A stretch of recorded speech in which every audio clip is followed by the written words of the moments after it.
Assalamualaikum warahmatullahi wabarakatuh. Perkenalkan, nama saya Dr. Arahma Aprilia, STMT, dosen mata kuliah Total Quality Management pada program studi Teknologi Rekayasa Pengemasan Politeknik Negeri Media Kreatif.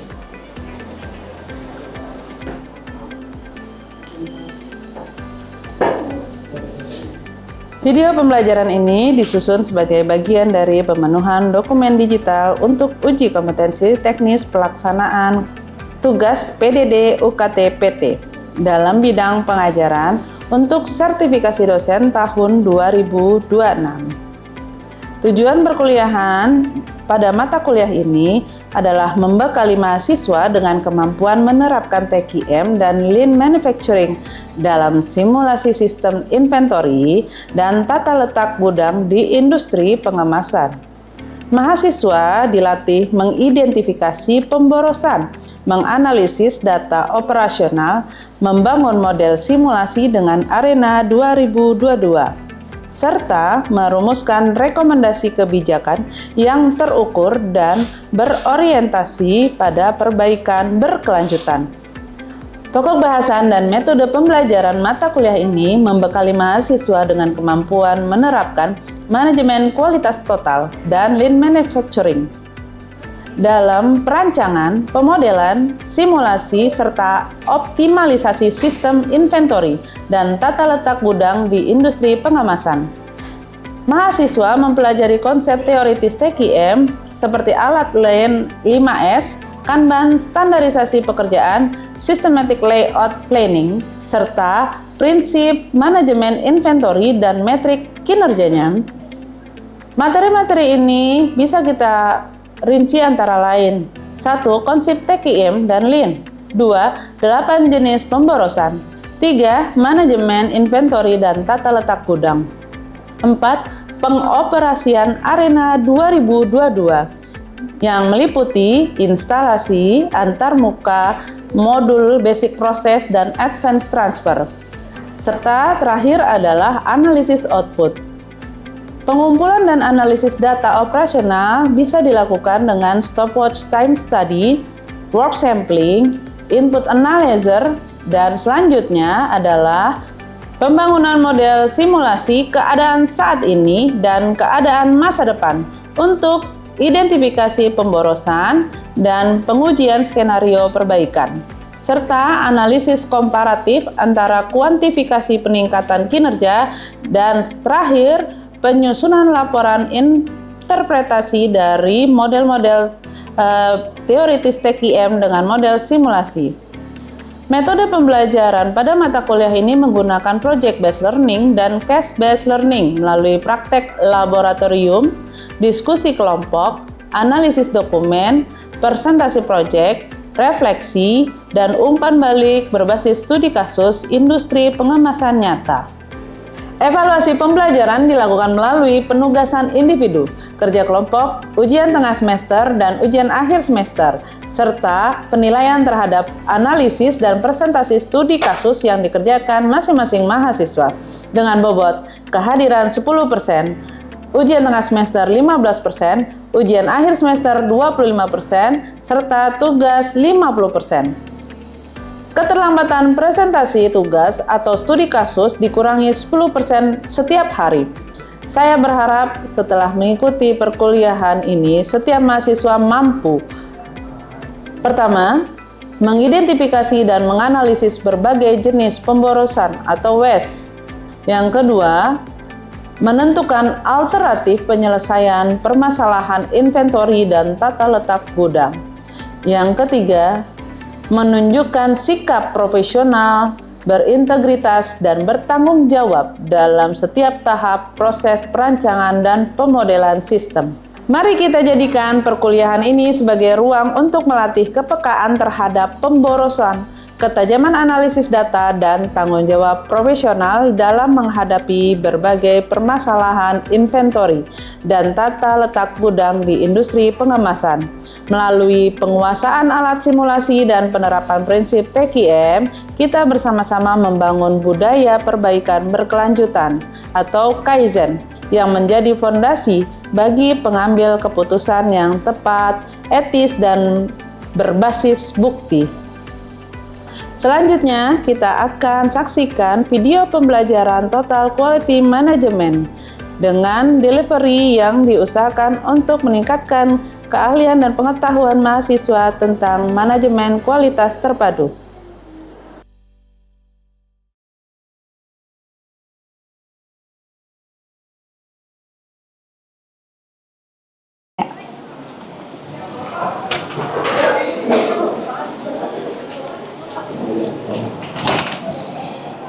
Assalamualaikum. Waalaikumsalam warahmatullahi wabarakatuh.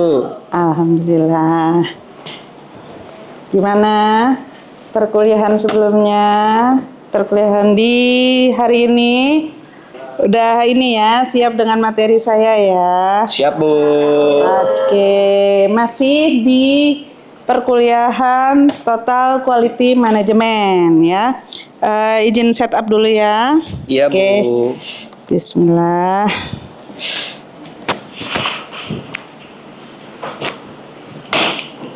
Oke.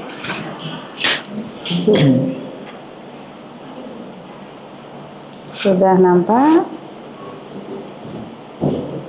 Oke, bismillahirrahmanirrahim. Oke, ini sudah masuk ke pertemuan, kalau di buku adalah bab 5 ya.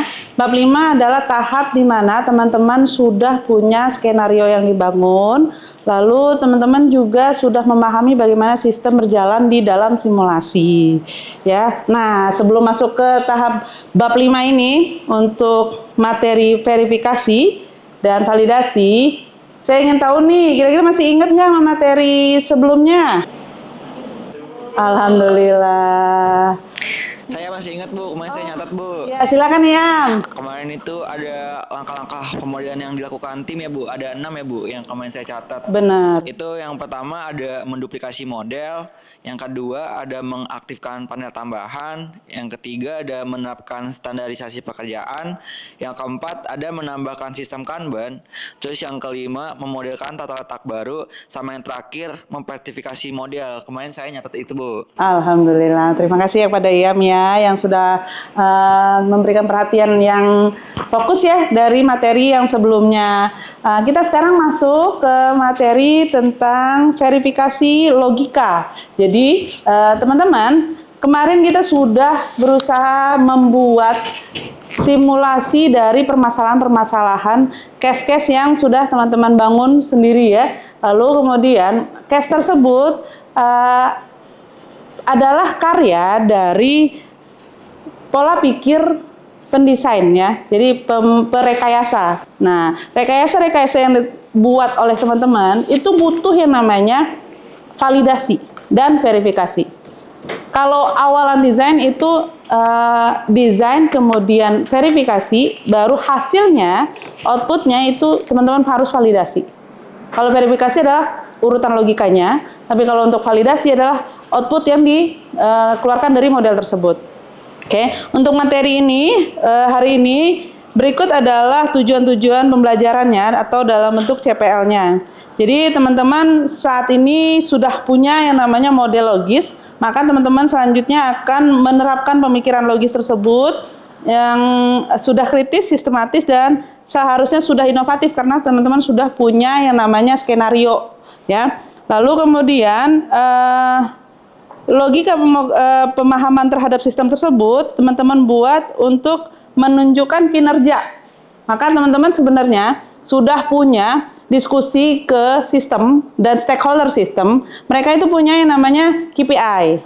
Ya, ada yang tahu KPI panjangannya apa? Key Performance Indikator. Benar, terima kasih. Key Performance Indikator itu akan teman-teman bandingkan sebagai kinerja, ya, kinerja dan standar mutu, sehingga modul yang teman-teman buat itu dalam bentuk model-model simulasi itu terukur, ya. Lalu langkah selanjutnya teman-teman nanti akan belajar bagaimana menyelesaikan permasalahan sesuai dengan bidang keahlian yang memiliki logikanya tersebut. Langkah selanjutnya adalah teman-teman secara mendalam memahami, karena kita membicarakan sistem rantai pasok ya, dengan pemodelan simulasi berdasarkan penggunaan software Arena 2022, maka teman-teman akan memformulasikan apa yang ada di dalam si Arena 2022 tersebut ya. Lalu menyelesaikannya dengan prosedural yang ada di dalam software tersebut dan menjadikannya ya aplikatif dalam bentuk teknologi informasi dan simulasi untuk memecahkan masalah operasional dan logistik. Oke, kita masuk ke topik inti. Model yang sudah teman-teman buat itu belum tentu ya adalah model yang optimal. Ada kemungkinan ada error ya. Oleh karena itu, teman-teman akan bertemu yang namanya nanti antara kebenaran teknis, kemudian kesenjangan fatal, dan kegagalan operasional. Jika teman-teman memverifikasi dan memvalidasi, ada kemungkinan kesenjangan error. Yang paling mudah adalah simulasi teman-teman verifikasi ke keahlian seseorang. Jadi tidak teman-teman terapkan tuh modelnya langsung ke dunia nyata. Kalau diterapkan ke dunia nyata, khawatirnya pas diterapkan malah akan memberikan kerugian gitu. Nah, tahapan verifikasi validasi yang lebih mudah lagi adalah teman-teman menggunakan software tadi, software Arena 2022. Ya, di sana akan ada logika-logika yang sudah teman-teman buat sebelumnya ini kan, ya. Nah, itu akan ada tuh model-model untuk memverifikasi dan memvalidasi. Nah, sebelum dari tadi bicara tentang verifikasi dan validasi, sebenarnya apa sih verifikasi dan validasi ya? Nah, ini ya. Jadi teman-teman ada dua terminologi yang harus teman-teman pahami dengan dalam sebagai perekayasa. Ya, teman-teman adalah perekayasa. Oke, bedanya dengan desainer apa? Kalau desainer masih boleh gagal. Tapi perekayasa tidak boleh gagal. Makanya dia harus melakukan simulasi dari tahap kecil sampai tahap besar. Tahapannya adalah bagaimana teman-teman menghindari adalah memverifikasi apa yang dibangun. Yang dibangun antara lain fokusnya ya, fokus model, kemudian rumusan masalah, ya, akademiknya. Nih, mirip-mirip dengan tugas akhir yang akan teman-teman hadapi nanti di tahun akhir ya. Rumusan masalah atau dengan namanya pertanyaan kunci. Kemudian tingkat kesulitan. Nah, makin rinci diidentifikasi masalah yang kemudian dijadikan kristalisasi tujuan penelitian, itu akan makin tinggi tingkat kesulitannya. Dan terakhir, aktor utama. Aktor utama, siapa yang mendapat manfaat. Nah, itu ya. Jadi verifikasi sifatnya adalah internal, di mana perilaku model dibandingkan dengan desain perancang. Lalu pertanyaan kunci verifikasi adalah apakah kita membangun model dengan benar, ya. Nah, tingkat kesulitan yang dihadapi oleh verifikasi adalah umumnya lebih rendah karena sebenarnya yang dilakukan adalah pengecekan logika mandiri. Logika siapa? Prerekayasa tadi, gitu ya. Nah, kalau aktor utamanya verifikasi sebenarnya adalah si programmer. Sementara kalau validasi, ya tahapan. Kalau teman-teman dari simulasi itu verifikasi lebih dahulu baru memvalidasi, ya. Tapi kalau untuk menghasilkan kesimpulan validasi baru kemudian memverifikasi. Verifikasinya ditampilkan sebagai laporan. Nah, validasi apa? Itu adalah sifatnya eksternal, membandingkan antara model yang teman-teman buat dengan sistem nyatanya. Pertanyaan kuncinya itu adalah apakah kita membangun model yang benar dengan tingkat kesulitannya itu lebih tinggi. Ya, karena kita berusaha mendekati sistem nyata. Itu. Dan aktor utamanya adalah pemangku kepentingan, stakeholdernya dari model yang kita buat, penerimaan manfaatnya. Jadi, kalau teman-teman memodelkan lebih baik, maka sebenarnya teman-teman sedang mengeksplor tacit knowledge dari teman-teman sendiri. Atau kemampuan rekayasa teman-teman. Makin bagus model yang teman-teman buat, itu seharusnya makin mendekati sistem nyata yang sedang dimodelkan. Ya. Nah, ini adalah ilustrasi ya, di mana teman-teman tacit knowledge-nya ini nggak kelihatan atau pengetahuan-pengetahuan yang ada di dalam, ya, ada di dalam pribadi teman-teman. Ya, makin tereksplor, maka tacit knowledge ini akan makin keluar. Gitu ya. Bagaimana teman-teman harusnya memahami pengetahuan kunci dan individu stakeholder yang akan memvalidasi dan memverifikasi, teman-teman punya dulu nih mappingnya. Nah, model yang udah teman-teman buat itu adalah mappingnya. Ya, mappingnya makin dalam dan makin luas, maka mappingnya seharusnya makin merepresentasikan dunia nyatanya. Ya, contohnya ini untuk pengetahuan kunci di lantai gudang nih, contohnya ya. Maka stakeholdernya teman-teman akan berhadapan dengan manajer gudang. Role-nya adalah dia akan memvalidasi kebijakan penempatan jadwal kerja dan target kinerja. Kemudian kita akan bertemu yang namanya pekerja operasional gudang. Nah, beliau akan mengetahui hambatan lapangan secara teknis ya, dan waktu aktual aktivitas, bukan waktu teoritis. Ya, itu mah kata bos. Realnya mah di lapangan nggak kayak gitu, Neng. Nah, biasanya gitu ntar nih teman-teman magang nih. Ya, atau teman-teman yang lagi ambil tugas akhir. Itu mah kata perencana. PPIC katanya. Kalau di lapangan mah nggak gitu. Ya. Nah, kemudian ternyata di ruang lain akan teman-teman temukan yang namanya manajer kualitas. Dia adalah individu yang menjaga gawang standar operasional prosedur, ya, dan standar kualitas yang tak tertulis. Oke? Nah, di luar dari gudang tersebut, teman-teman akan bertemu yang namanya staf perencana atau biasanya disebut PPIC, Production Planning Inventory Control. Ya, beliau yang akan menguasai pola permintaan musiman dan dinamika pemasok. Nah, individu-individu ini yang akan nantinya dengan PJBL kita saat ini, yaitu di inventory gudang, akan memverifikasi dan memvalidasi. Ya, 4 metode mengekstraksi kebenaran operasional dari stakeholder ini ada bisa kita gali ya, yaitu pertama, teman-teman tinjau dulu walkthrough-nya ya, terus struktur logikanya, dengan teman-teman memahami flowchart atau diagram alur. Teman-teman buat dulu diagram alurnya, lalu kemudian simulasikan. Kan teman-teman di Arena itu sebenarnya membuat simulasi flowchart. Flowchartnya jalan sendiri, gitu ya. Nah, yang kedua, animasinya dulu diverifikasi. Jadi Arena itu ada button untuk memverifikasi. Terus yang ketiga, teman-teman bikin skenario ekstrim untuk melihat yang namanya kondisi-kondisi di luar rencana. Dan yang keempat, teman-teman melakukan yang namanya sesi partisipatif terhadap komunal pengguna, stakeholder yang tadi yang kita, kalau untuk kasus inventory gudang yang tadi itu, yang ada beberapa individu dan role-nya tadi, ya. Nah, setelah teman-teman jalankan simulasi arenanya nanti, teman-teman akan berhadapan dengan animasi. Nah, animasinya ini teman-teman bawa tuh ke sesi partisipatif. Teman-teman perlihatkan, benar nggak ya seperti ini? Gitu. Itu tahap terakhir tapi ya, tahap dimana 3 hal tadi sudah dilakukan dulu. Nanti lebih nyaman apa yang kita bayangkan. Misalnya gini, di gudang itu teman-teman membayangkan bahwa seharusnya di spot tertentu itu raknya nggak cuma 2, tapi harusnya 3. Gitu. Nah, teman-teman simulasikan dengan jalannya forklift ke rak tersebut. Ada simulasinya. Dibuat pakai arenanya. Arena yang sudah teman-teman buat sebelumnya saat ini ya.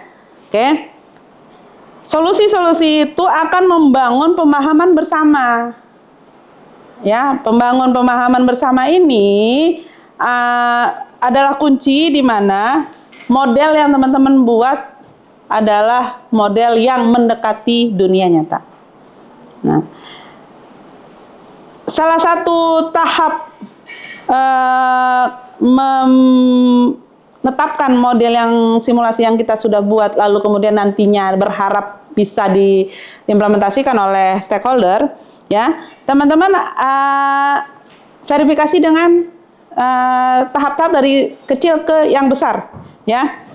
yaitu teman-teman lihat batas logika yang kecilnya dulu. Pertama, teman-teman tahu dulu entitas ya. Single entity test adalah di mana teman-teman menerapkan satu arah dulu. Jadi ada pet yang teman-teman buat dengan melacak satu barang dari awal hingga akhir dengan memastikan bahwa tidak ada logika yang tersesat. Satu skenario dulu untuk satu pet.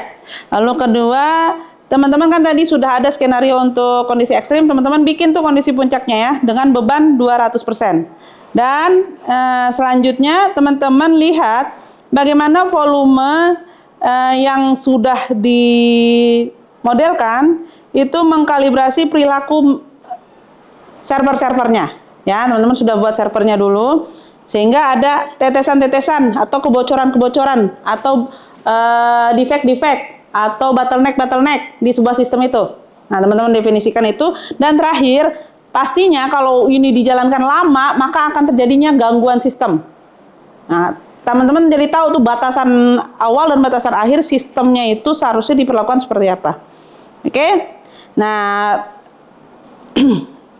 ini adalah siklus di mana teman-teman nanti akan melakukannya, demonstrasi awal, kemudian eksplorasi kritik, dokumentasi terstruktur untuk mendokumentasikan kelebihan dan kelemahan sebelumnya, revisi iteratif, gonta-ganti lagi modelnya, dan konsensus lagi. Ya. Oke, kita masuk ke contoh studi kasus ya, teman-teman. Di mana ada PT Logistik Cepat. Ya, di mana dia punya sistem. Pertama dia ada penerimaan, kemudian ada rak yang untuk menerima barang, lalu kemudian dia ada proses pengambilan, kemudian dikemas, proses pengemasan dan selesai. Ini akan teman-teman buat nanti di arena ya, kita akan buat di arena 2022. Nah, teman-teman modelkan di mana keadaan masa depan selesai dibangun, harusnya ada skenario-skenario itu jangan sampai ada sintaks yang error. Kemudian logika-logika antara satu spot dengan spot yang lain itu harusnya terhubung, dan nanti sebelum diimplementasikan uji dengan satu pemangku jabatan. Konsep yang dari pemangku jabatan tadi ya, misalnya dari quality control, itu dia punya skenario seperti apa. PPIC dia punya skenario seperti apa. Satu-satu dulu tapi, nah, quality control dulu, baru kemudian quality control plus PPIC, quality control plus PPIC plus tambah pemilik supervisor gudang misalnya. Nah, itu harus di step satu-satu, jangan langsung skenario tiga tersebut digunakan langsung ke model ya, karena ada kemungkinan nih kita nggak bisa merelai nanti masalah intinya di mana sih, itu masalah intinya ada di mana, karena kemungkinan sudut pandang itu akan kita rasakan nanti. Bangun ulang, jangan lupa untuk resolusi logikanya dengan scheduling yang lebih baik lagi. Dengan, jangan lupa terakhir adalah buat SOP standar kualitas yang tadinya diabaikan dengan kehadiran teman-teman beserta simulasi yang sudah teman-teman bangun, terverif dan tervalidasi, maka teman-teman menghasilkan modul proses di mana pemeriksaan standarisasi itu dari penyimpanan ke rak yang tadi sudah jadi masalah oleh si PT simpan tadi, itu tersolusikan. Oke, model matematis itu hanya model matematis kalau seandainya teman-teman tidak mampu menjadikan model tersebut kredibel alias terpercaya ya, dengan tahapan-tahapan yang sudah kita bahas hari ini, sehingga tervalidasi secara komprehensif. Oke. Sekarang saya percaya model ini benar-benar bisa digunakan untuk pengambilan keputusan. Ya, dapatkan pernyataan seperti itu dari stakeholder pemilik model yang teman-teman hadir nanti di sana ya. gali pengetahuan tacit, gunakan alat penerjemah seperti simulasi, iterasi partisipatif. 3 itu aja ya. Oke, pengetahuan tacit, simulasi, dan partisipatif. Oke, kita sudah sampai ke materi akhir kita. Mungkin ada yang mau bertanya? Saya, Bu. Ya, silakan Mareta. Misal nih Bu, ada tim yang menemukan error yang sama di model keadaan saat ini. Setelah model tersebut dianggap selesai, apa yang harus dilakukan? Nah, bagaimana sih Bu hal ini memengaruhi baseline yang harus ditetapkannya? Oke, terima kasih pertanyaan yang bagus ya Mareta ya. Jadi, teman-teman, error itu bukan sebuah kegagalan ya.